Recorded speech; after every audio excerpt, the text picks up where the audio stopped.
네, 하나님 말씀 보겠습니다. 하나님 말씀은 구약성경 창세기 3장 6절부터 21절 말씀 되겠습니다. 구약성경 창세기 3장 6절에서 21절 말씀입니다.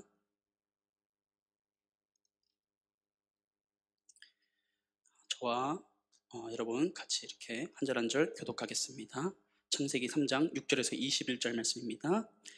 여자가 그 나무를 본즉 먹음직도 하고 보암직도 하고 지혜롭게 할 만큼 탐스럽기도 한 나무인지라.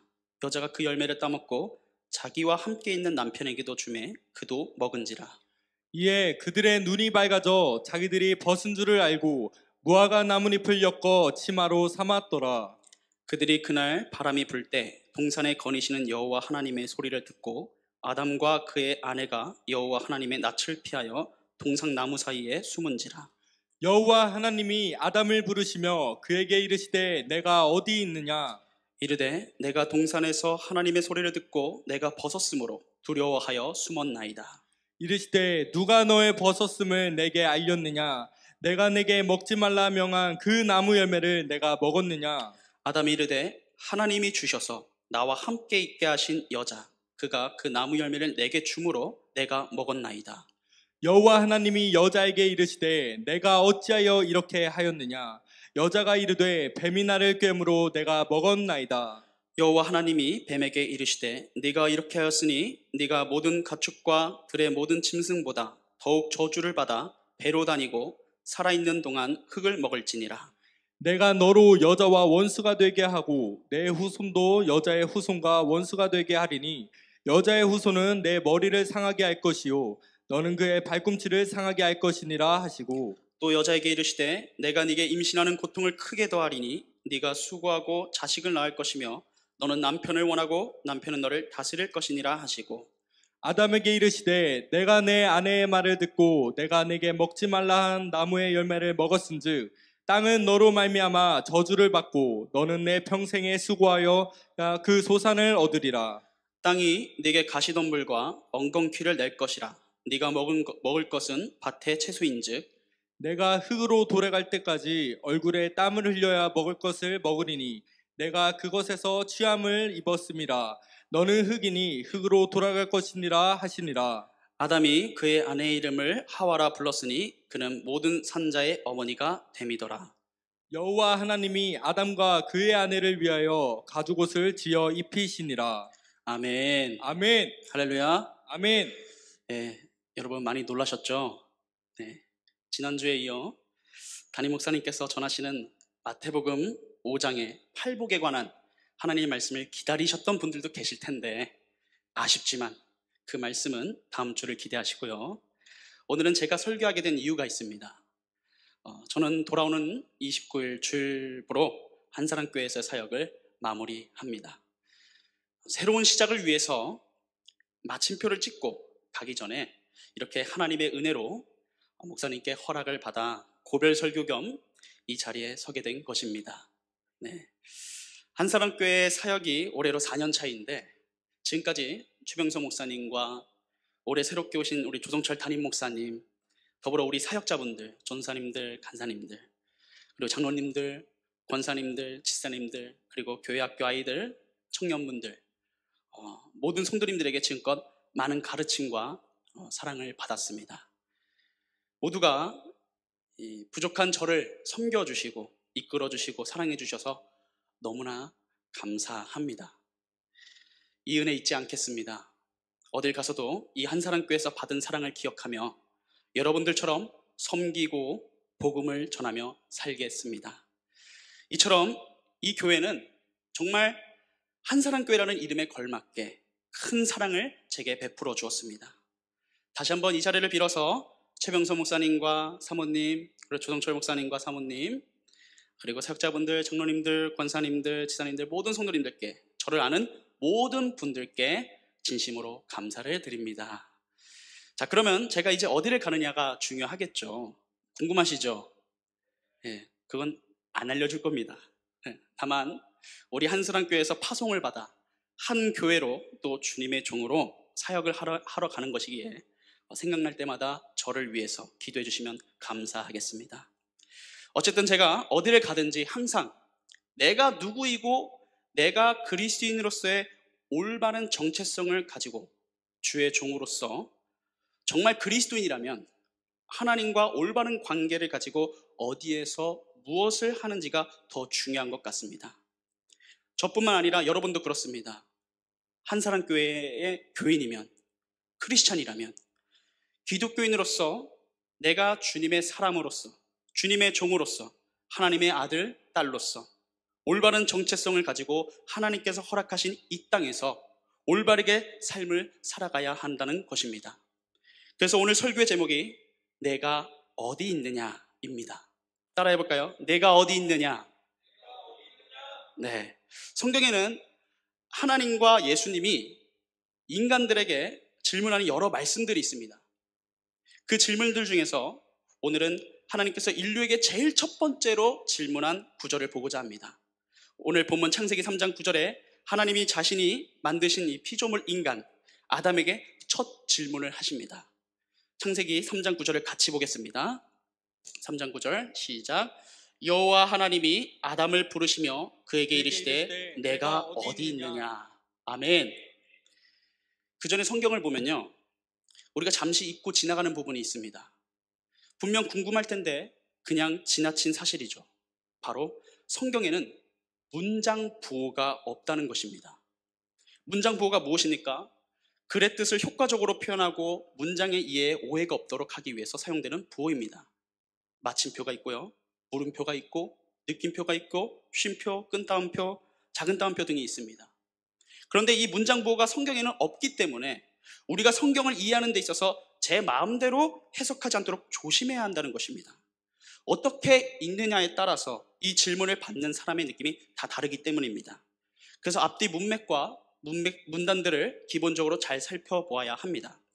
어떠한 내용인지 상황과 배경을 잘 파악해야 합니다. 그리고 주석과 히브리어 원문을 잘 살펴보면서 성경을 이해하는 데 도움을 받으면 더욱 좋습니다. 근데 이단들은 이러한 것들을 거치지 않고 제 마음대로 그들의 욕심대로 해석을 하기 때문에 끝이 달라서 이단이 되어버린 것입니다. 자, 본문으로 돌아와서 네가 어디 있느냐의 질문을 받은 아담, 그의 심정은 어떠했으며 또한 질문하신 하나님의 마음은 어떠했을까요? 문장 보호가 없으니까 이전 내용을 살펴보면 이 부분은 아담과 하와가 범죄하고 나서 숨어 있는데 하나님께서 찾아와 말씀하시니 우리가 보통 읽을 때는 약간 엄한 음성이었을 것 같습니다. 그런 느낌도 들 수도 있죠. 듣는 아담과 하와는 자신들이 지금 무엇을 했는지 인지하고 있었기 때문에 뭔가 굉장히 두려워했을 것 같습니다. 죄를 짓고 난 후니까요. 어쨌든 이러한 문제와 상황 속에서 인류에게 첫 번째로 하신 질문은 네가 어디 있느냐입니다. 성경에서의 아담은요, 인류의 대표성을 띠는 사람입니다. 그래서 하나님께서 인류에게 던지는 첫 질문인 셈이죠. 그러게 오늘날 인간인 우리에게도 던져지는 하나님의 질문임을 한번 같이 생각해 보아야 합니다. 내가 어디 있느냐? 하나님이 지금 저와 여러분에게 질문하십니다. 아무개야, 네가 어디 있느냐? 여러분은 이에 뭐라고 하나님께 답하실 것입니까? 이 질문은요, 에덴 동산에서 던져진 것인데 에덴이라는 뜻은 히브리어 원어로 기쁨이라는 뜻입니다. 예. 여기 사모님도 기쁨 사모님 있고 저도 송기쁨이고, 그쵸? 제 이름이 송기쁨이니까 히브리어로 한다면 송에덴이겠죠. 그래서 나중에 아들의 이름을 송에덴으로 할까 생각 중입니다. 자, 여튼 에덴 동산은 기쁨의 동산인데 이 하나님의 음성을 듣는 순간에 아담과 하와가 어땠을까요? 두려웠겠죠. 그리고 반면에 하나님의 마음은 슬펐을 것입니다. 지금 에덴 동산은 에덴 동산의 이름에 맞지 않게 두려움과 슬픔이 공존하는 곳이 되어버렸습니다. 그렇다면 무엇 때문에 기쁨의 동산이 슬픔의 동산으로 변하게 되었나요? 무슨 일이 있었죠? 이 질문을 하시기 전에 선악과를 따먹는 사건이 있었습니다. 하나님이 말씀하신 대로 세상을 아주 참 좋게 만드셨습니다. 그렇죠? 이 좋은 것들이 하나님의 말씀을 다 순종해서 생겨나고 형성되니까 하나님께서 보시기에 참으로 좋은 세상이었습니다. 만물이 다 순종해서 생겨나니까요. 그러나 그 피조물 가운데 가장 걸작품으로 만든 인간이 불순종을 하게 되니까 그 기쁨의 동산이 순종으로 돌아가고 있던 그 기쁨의 동산이 슬픔의 동산으로 전락하고 말았던 것입니다. 성도 여러분, 우리의 인생도 이 사건으로 말미암아 본래 존귀했던 인생이 참 비참한 인생으로 전락하게 되어버린 것입니다. 그래서 하나님이 부르신 그 음성은요, 우리가 느끼기에 엄할 수도 있지만 굉장히 슬픔이 담겨져 있는 질문입니다. 그리고 본문 9절을 보니까요, 질문 바로 전에 이르시되라는 단어를 쓰는데요, 이 단어에 대해서 주석을 보니까 이르다는 연약하여 죄를 지은 인간을 불쌍히 여기시고 찾아와 회개할 것을 촉구하시는 하나님의 사랑을 부각시키는 표현이라고 합니다. 이처럼 하나님은요, 죄는 미워하시되 죄악 가운데 빠져있는 그 인간 자체는 불쌍히 여기시고 친히 찾아와 이르시되 내가 어디 있느냐 하시며 회개할 것을 촉구하시는 은혜가 풍성하신 분이라는 것입니다. 하나님 편에서는 이 질문이 슬프지만 무엇보다도 인간을 향한 참 사랑이 담겨져 있는 질문이었던 것이죠. 그래서 오늘날을 살아가는 우리를 위해서 하나님께서는 계속해서 사도 요한을 통해서도 요한일서 1장 9절에 이렇게 말씀하십니다. 만일 우리가 우리 죄를 자백하면 그는 미쁘시고 의로우사 우리 죄를 사하시며 우리를 모든 불의에서 깨끗하게 하실 것이요. 아멘. 자, 이 마음으로 늘 우리에게 찾아와 물으시는 하나님, 네가 어디 있느냐? 그러나 아담과 하와는 이 하나님의 마음을 깨닫지 못하고 자기 마음대로 하나님께 변명을 하게 됩니다. 이로 인해 앞선 이야기는 낙원을 잃어버리는 신라권의 이야기가 되죠. 그래서 지금 하나님께서 우리에게 말씀하시는 것은 슬프지만 사랑을 듬뿍 받아서 네가 지금 놓여있는 삶의 그 자리를 한번 살펴보아라 의 의미로 질문을 하시는 것입니다. 하나님이 아담과 하와가 어디에 있는지 알지 못해서 질문하셨을까요? 다 아시죠. 어떻게 하나님이 모르게 이렇게 숨을 수가 있겠어요? 아무리 그들이 나무 밑에 숨고 동굴 속에 들어간들 다 아시는 하나님이시죠. 왜? 무소부재하신 하나님이시기 때문입니다. 그래서 이 질문이 그들이 어느 장소에 있는지 몰라서 묻는 질문이 아니라 아담의 자신의 모습, 그 삶이 놓여있는 비극적인 상황을 놓고 물어보시는 것입니다. 그래서 네가 어디 있느냐의 이 질문은 아담의 정체성을 묻는 질문인 것입니다. 내가 과연 누구인가? 제가 좋아하는 작가이기도 하고 이 작가의 또 이렇게 작품을 또 이렇게 공부했던 적이 있는데, 아서밀러라는 작가가 있습니다. 그 작가가 쓴 어느 세일즈맨의 죽음이라는 책이 있는데요, 그 책의 내용 중에 세일즈맨이 죽었을 때 그의 아내가 남편의 묘비에다가 이렇게 썼다고 합니다. 그는 자신이 누구인지 모른 채 살다가 죽었다. 그는 자신이 누구인 채 모른 채 살다가 죽었다. 참 슬픈 말인 것 같습니다. 이 말만 듣고도 그 인물의 삶을 그려볼 수 있을 것 같습니다. 자신이 누군지도 모르고 죽었다. 저와 여러분은 내가 누구인지에 대한 정체성을 바르게 알고 살아가야 됩니다. 내가 누구인지에 대해 안다는 것은요, 내가 어디에서부터 왔으며 어디로 가고 있으며 왜 이 일을 하고 있는지를 분명히 알고 살아가는 사람이라는 것입니다. 그 사람은 인생을 바르게 살 것입니다.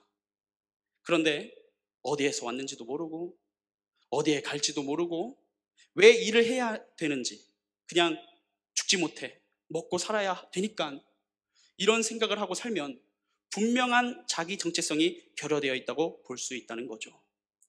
그래서 네가 어디 있느냐의 이 질문은 자기 정체성에 대한 질문입니다. 그런데 말입니다, 대개 사람들은요 이 질문을 피하려고 합니다. 회피한다는 거죠. 왜냐하면 힘들기 때문입니다. 지금 시국에는 더 그렇습니다. 알고 싶지도 않다는 것입니다. 또한 그러한 시간에 돈이나 더 벌 수 있을 때 벌고, 심지어는 이러한 질문을 누군가가 묻지도 않고 따지지도 않기 때문에 더 그렇습니다. 그래서 그냥 막 사는 겁니다. 그러다 보면요 분명한 정체성이 없다 보니까 흔들립니다. 살면서 이런 말 저런 말 이리저리 흔들리게 됩니다. 그래서 하나님 앞에 우리는 분명한 정체성을 가지고 살아가야 한다는 것입니다. 그리스도인으로서 분명한 정체성을 가지면 유혹이 와도 죄를 뿌리치게 되고 이겨낼 수 있기 때문입니다. 그런데 대개 사람들은 자기의 정체성이 자기의 하는 일에서 온다고 생각을 합니다. 하나님이 지금 우리에게 네가 무슨 일을 하고 있느냐라고 이렇게 물으신 것이 아닙니다. 네가 어디 있느냐고 이렇게 물으셨는데, 사람들은 대개 내가 하는 일, 즉 직업을 정체성으로 규정한다는 것입니다. 내가 사람들이 볼 때 중요한 일을 하고 있고 중요한 위치에 있으면 자신감을 가지고 내가 이런 사람이야, 내가 이런 사람이다 라고 이야기를 합니다. 또 사람들은 내가 가진 것이 나를 대변해 준다고 생각을 합니다. 내가 자동차도 좋은 것 가지고 있고, 좋은 것 차 타고 다니고 있고, 좋은 집을 가지고 있고, 돈은 통장에 얼마나 있고, 이제 이게 나야, 이런 것들이 날 대변하는 것처럼 얘기를 한다는 것이죠. 또한 어떤 사람들은 다른 사람이 나에게 하는 말들, 즉 자신에 대한 평가를 정체성으로 규정한다는 것입니다. 너는 인기가 있어, 사람들이 다 좋아해, 너는 이런 평판이야, 자신감 가져, 이런 것들로 나를 평가한다는 거죠. 그런데 만약 나를 뒷담화하는 것과 나에 대한 평가가 안 좋다고 내 귀에 들려온다면 어떻겠습니까? 마음의 상처를 받게 되죠. 이러다 보니까 결국에는 사람이 흔들리게 되는 것입니다. 하는 일이든 가진 것이든 내가 어떤 사람이든 그런 것들을 가지고 정체성을 규정해 버리면 결국은 그런 것들을 가지고 누군가와 비교하게 되고 이리저리 흔들리다 상처받고 힘들어지는 것이 대부분이라는 것입니다. 그러다 보니까 자신감도 잃어버리고 내가 초라해 보입니다. 뭔가 부족해 보여서 자존감도 낮아지는 것입니다. 그렇다고 우리가 가지고 있는 것을 불평하라는 것이 아닙니다. 주어진 것에는 감사할 줄 알아야 합니다. 그리고 남보다 더 가졌으면요, 그 좋은 것들을 가지고 선한 일을 하며 더 베풀며 사는 것이 성경적입니다. 그런데 앞서 말씀드린 것들인 하는 일, 가진 것, 내게 하는 말들, 이런 것의 초점은 소유지향입니다. 내가 소유하는 것에 초점을 둔 것이죠. 그러나 하나님은 내가 무엇을 하고 무엇을 가진 것에 대한 소유가 아니라 내 존재 자체를 더 중요하게 보신다는 것입니다. 마귀 사탄도 마태복음 4장에 보면요, 예수님을 유혹하는데요, 계속 소유하는 것으로 유혹합니다. 마태복음 4장 3절에 보니까 내가 하나님의 아들이거든 명하여 이 돌들로 떡덩이가 되게 하라. 즉 하는 일을 통해서 네가 하나님의 아들임을 증명해 보아라, 이것입니다. 성도 여러분, 예수님이 그 상황에서요, 돌을 떡으로 안 만들어도 하나님의 아들은 하나님의 아들입니다. 할렐루야. 예수님의 존재 자체로 하나님의 아들이기 때문입니다. 근데 사탄은 네가 하는 일을 통해서 증명해 보여라 유혹한다는 것이죠. 또한 마태복음 4장 6절에는 사탄이 예수님께 네가 만일 하나님의 아들이거든 뛰어내리라 한단 말이죠. 그러면 사람들이 너를 볼 때 오, 뛰어내렸는데 막 천사들이 받쳐줬어, 진짜 하나님의 아들인가 봐, 하나님의 아들이다 하며 칭찬하고 환호하고 인정한다는 것이죠. 이건 뭐예요? 하는 말들에 대한 유혹입니다. 또한 권력을 가져야지 이 세상이 너를 인정하지 않겠냐며 마태복음 4장 9절에는 만일 내게 엎드려 경배하면 이 모든 것들을 네게 주리라 하며 권력을 가지라며 가진 것에 대한 유혹을 합니다. 그런데 예수님은요, 하는 일, 가진 것, 그리고 사람들이 하는 말들, 이런 것 안에도 원래부터 하나님의 아들이십니다. 예수님께서 자신감을 가지고 사탄을 물리칠 수 있었던 것은 하나님의 말씀을, 그 음성을 하늘로부터 들었기 때문입니다. 사탄의 말이 아니라, 세상이 떠들어대는 말이 아니라 분명한 하나님의 말씀을 들었던 것입니다. 무슨 음성을 들었습니까? 마태복음 3장 17절에 하늘로부터 소리가 있어 말씀하시되 이는 내 사랑하는 아들이요 내 기뻐하는 자라 하시니라. 예수님께서 그 존재 자체로서 하나님의 아들이라는 음성을 들었기 때문입니다. 나는 하나님의 아들이다. 그래서 하나님을 아버지라 부르시며 기도하실 때도 아들로서 하늘에 계신 우리 아버지여 이렇게 친근하게 부르시는 예수님이십니다. 여러분, 하나님의 말씀을 들으시길 바랍니다. 하나님은 저와 여러분을 사랑하셔서 저 천국을 향해 표대를 향해 가라고 부르셨습니다. 우리는 그분의 사랑으로 부르신 존재들입니다. 하나님이 사랑하시는 존재들입니다. 자신감을 가지십시오. 그래서 우리가 건강한 정체성을 가지려면요, 하나님의 은총으로부터, 주님의 말씀으로부터 내 존재에 대한 확신과 믿음을 가져야 합니다. 하나님은 늘 저와 여러분을 사랑하신다고 이렇게 말씀하시죠. 근데 우리를 사랑하신다는 말씀은 성경에 많이 나와 있지만, 특별히 오늘은 예레미야 31장 3절에 보면요, 옛적에 여호와께서 나에게 나타나사 내가 영원한 사랑으로 너를 사랑하기에 인자함으로 너를 이끌었다 하였노라 하였습니다. 예레미야와 이스라엘 백성들에게 왜 나타나셨어요? 영원히 사랑하고 싶으셔서, 사랑해서. 우리에게 왜 찾아오시나요? 사랑하셔서 말씀으로 찾아오신다는 것입니다. 죄에서 건지시어 이 땅에서도 주님 안에서 행복하고 죽어서 천국 가서는 그분과 영원히 살 수 있게 하시려고 우리를 부르셨다는 것입니다. 그래서 따라해 볼까요? 나는 하나님이 사랑하는 사람이다. 나는 하나님이 기뻐하시는 사람이다. 자, 그러면 이렇게 한다면요, 이걸 믿으면요, 이러한 마음이 든다면 내가 좀 하는 일이나 가진 것이나 다른 사람이 해주는 말이 조금 나를 제대로 평가해주지 못하는 말을 할지라도 전혀 흔들리지 않습니다. 창조주 하나님이 나를 사랑하시기 때문입니다. 하나님께서 여러분을 사랑하심을 믿으시길 바랍니다. 자, 그래서 본문에 아담과 하와가 흔들리는 것은요, 야, 너가 선악과를 따먹어봐. 그러면 너가 하나님같이 될 거야. 지금 그들이 뭔가 부족한 것처럼, 뭔가 불의한 것처럼 사탄은 이렇게 이야기를 하는데, 그러한 말들의 솔깃해서 이를 저지르게 되죠. 그전에는 그냥 하나님이 주신 것들이 다 아름답게 보이고 다 좋았는데, 사탄의 이 말을 듣고 난 후에 선악과를 보니까 오늘 본문 3장 6절처럼 생각을 하게 되죠. 여자가 그 나무를 본즉 먹음직도 하고 보암직도 하고 지혜롭게 할 만큼 탐스럽기도 한 나무인지라 괜히 좋게 보이는 것입니다. 평소에 아무것도 아닌 것처럼 생각했지만 누군가가 그것에 대해 특별하게 이야기를 하면요, 그것이 또 특별하게 보이며 집중하게 된다는 것이죠.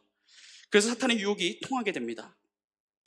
하나님이 아담과 하와가 이러한 죄를 짓기 전에 딱 한 가지만 요구하셨어요. 금지 명령이죠. 창세기 2장 16절 17절에 동산 각종 나무의 열매는 네가 의미로 먹되 선악을 알게 하는 나무 열매는 먹지 말라. 사람이 살아가면서 규율이 없으면요, 하나의 원칙이 없으면 삶이 이렇게 방종이 되는 것입니다. 그래서 규칙을 주셨는데 딱 하나의 규칙만 주신 것입니다.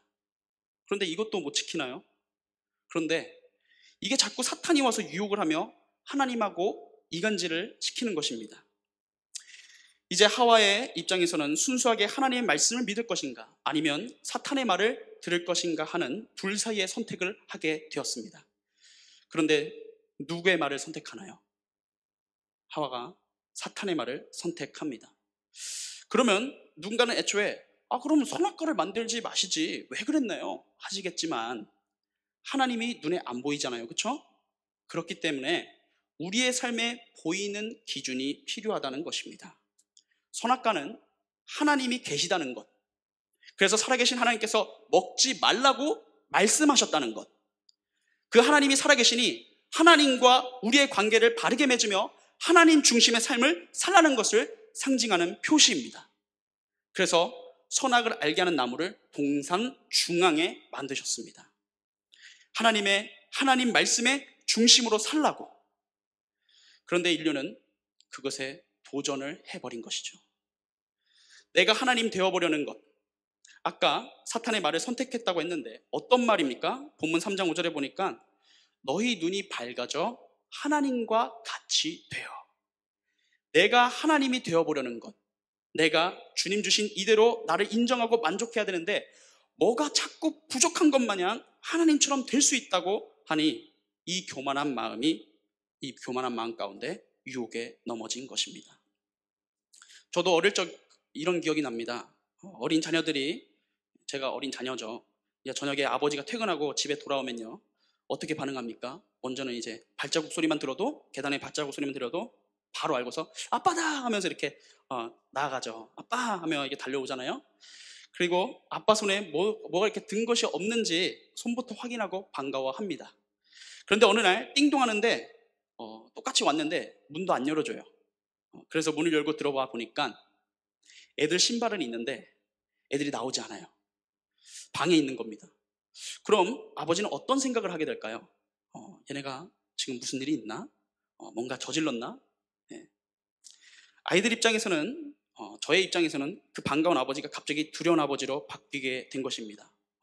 아이들이 뭔가 사건을 일으켰으니까 속으로 아버지랑 오늘은 마주치면 안 되겠다. 적어도 내일 말씀드려야겠다. 하겠다는 거죠.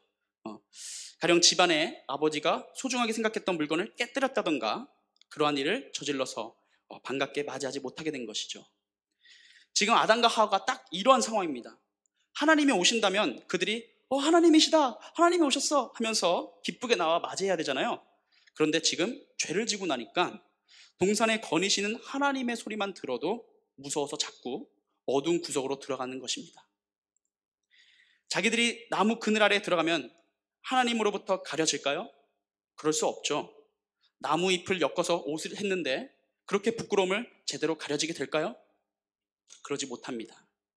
그래서 이 죄가 딱 들어오니까 그들에게 생겨난 것들이 무엇이냐면 첫째로 죄책감이 오고, 둘째로 부끄러움이 오며, 셋째로 두려움이 오게 됩니다. 잘못한 것에 대한 죄책감, 그 다음에 이전에는 벗고 있어도 부끄러움이 없었는데 이제부터는 부끄러워서 왠지 가려야 되고, 그리고는 하나님이 그렇게 좋았는데 하나님이 두려운 존재로 바뀌었습니다. 하나님 앞에 나서는 것이 무섭게 되었습니다. 이것이 죄가 가져온 현상입니다. 그래서 죄가 우리에게 안 좋은 것들을 가져온 것입니다. 그런데 하나님은 지금 이 죄진 것을 다 아십니다. 이렇게 범죄한 것을 아시면서도 왜 찾아오셨을까요? 찾아오셔서 네가 어디 있느냐 왜 질문하셨을까요? 아까도 말씀드렸지만 어찌 되었든 간에 결국에는 사랑으로 용서해 주시려고 찾아오신 것입니다. 아담이, 저와 여러분이 그런 상태에 살아가는 것을 하나님이 원하실까요? 그렇지 않죠. 거기에서 끌어내시려고 찾아오신 것입니다. 사실 그런 상태에 있으면 아담과 하와가 하나님께 찾아가야 되잖아요. 하나님께 찾아가서 하나님, 제가 잘못했습니다. 이렇게 망쳤어요. 하나님이 하지 말라고 했는데 이렇게 했어요. 그러고 나니까 부끄러워요. 이렇게 두려워요. 그러니 저 좀 고쳐주세요 라고 해야 되잖아요. 그런데 숨어 있습니다. 숨는다고 해결이 될까요? 안 될까요? 안 되죠. 그래서 하나님께서 친히 네가 어디 있느냐 하시며 마음은 아프시지만 사랑으로 아담아, 네가 누군지 바로 알아야 한다. 내가 고쳐줄게 하시며 고쳐주시려고 찾아오시는 것입니다. 누가복음 15장에 보시면요, 예수님이 말씀하신 잃어버린 것들에 대한 세 가지 비유가 나옵니다. 첫 번째는 잃은 양, 잃은 드라크마, 마지막 잃은 아들 이야기가 나옵니다. 목자가 이렇게 잃은 한 마리 양을 찾아갑니다. 언제까지요? 찾을 때까지. 또한 여인이 드라크마를 찾습니다. 언제까지? 찾을 때까지. 그리고 또한 아버지가 집 나간 아들을 기다립니다. 언제까지? 끝까지 기다립니다. 이것이 하나님의 심정이에요. 하나님의 사랑의 마음입니다. 그래서 찾아오시는 것입니다. 결국 끝내는 예수님을 통해서 우리에게 찾아와 주셨습니다. 존 스토트 목사님이 이런 말씀을 했습니다. 죄의 핵심은 사람이 하나님을 대신하는 것이고, 아담과 하와가 범죄한 사건도 지금 하나님처럼 되려고 했죠. 그래서 죄의 핵심은 인간이 하나님을 대신하려는 것이고, 구원의 핵심은 하나님이 사람을 대신하는 것이다 라고 했습니다. 예수님이 낮고 천한 인간의 몸으로 이 세상에 오셔서 우리가 받아야 될 죄의 형벌을 예수님이 대신하셨습니다. 그게 구원입니다. 죄는 우리가 하나님처럼 되려고 하는 것이 죄고, 구원은 하나님이 우리 가운데 오셔서 우리를 대신해서 십자가에 못 박혀 돌아가신 것이 구원입니다. 그래서 하나님이 네가 어디 있느냐 물으면 아담이 나와서 주님, 아이고 하나님 제가요 사실은 하나님 말씀한 거 지키지 못했는데요, 그러고 보니까 이렇게 불안하고 이렇게 부끄럽고 후회가 돼요. 저를 용서해 주세요 해야 되는데 하나님 앞에 핑계를 대죠. 변명을 합니다. 뭐라고 핑계를 댑니까? 본문 창세기 3장 12절에 아담이 이르되 하나님이 주셔서 나와 함께 있게 하신 여자 그가 그 나무 열매를 내게 주므로 내가 먹었나이다. 여자한테 지금 책임 전가를 합니다. 뿐만 아니라 더 심각한 핑계는 먼저 뭐라고 말합니까? 하나님이 주셔서라고 말합니다. 이전에 하나님이 아담에게 하와를 주셨을 때는요, 창세기 2장 23절에 아담이 이르되 이는 내 뼈 중에 뼈요 살 중에 살이라고 하면서 최고의 찬사를 보냈지만 이제 와서는 하나님께 그리고 여자한테도 핑계를 대는 모습을 보여주고 있는 것입니다. 그리고 이어서 하와는 뱀한테 핑계를 대죠. 물론 하와가 먼저 뱀한테 유혹을 당하긴 했죠. 그런데 그렇다고 해서 아담에게 책임이 없을까요? 창세기 3장 6절에 한번 읽어보겠습니다. 본문 3장 6절입니다. 시작. 여자가 그 나무를 본즉 먹음직도 하고 보암직도 하고 지혜롭게 할 만큼 탐스럽기도 한 나무인지라 여자가 그 열매를 따먹고 자기와 함께 있는 남편에게도 주매 그도 먹은지라. 아멘. 하와가 먼저 따먹은 것은 사실이에요. 그런데 따먹고 자기와 함께 있는 남편이라고 했습니다. 자기와 함께 있는 남편, 그 자리에 같이 있었습니다. 그래서 사탄이 깰 때도요, 하와만 보고 하와와 아담이 같이 있기 때문에 하와한테만 너가 하지 않고요, 너희는 죽는다, 이렇게 해서 너희라는 2인칭 복수를 사용합니다. 왜 둘이 같이 있었나요? 그러면 원래 하나님이 배필을 만들어 주신 것은 함께 하라고, 같이 하라고 만들어 주셨습니다.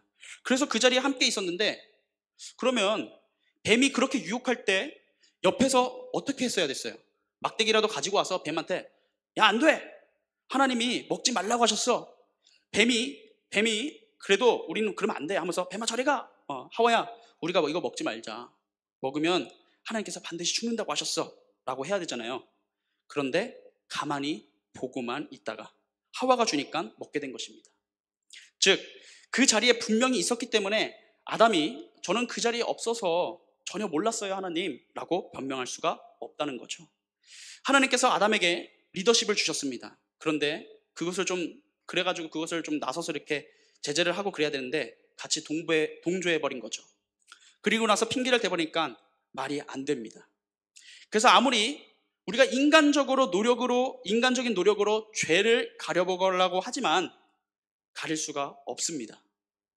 나뭇잎으로 가려도 소용없습니다. 숨어도 소용이 없습니다. 결국 죄는 은폐할 수가 없는 것입니다. 그래서 하나님이 이렇게 찾아오셔서 그에게 처음으로 옷을 이렇게 해 입혀주시는데요. 3장 21절을 보면 여호와 하나님이 아담과 그의 아내를 위하여 가죽옷을 지어 입히시니라. 아멘. 그들에게 가죽옷을 지어 친히 입히시고 그들의 수치를 가려주십니다. 자, 그러면 가죽옷을 주려면 짐승이 하나 희생이 돼야겠죠. 그래서 최초의 짐승 희생이 있는 거예요. 그 희생 제물은 예수 그리스도를 예표하는 제물인 것입니다. 우리의 죄를 위해서 십자가에서 못 박히실 예수 그리스도를 상징합니다. 구약에는 희생 제물들이 죄에 대한 용서를 위해서 바쳐지지만 그 제물의 원형은요, 예수 그리스도를 예표하는 것들입니다.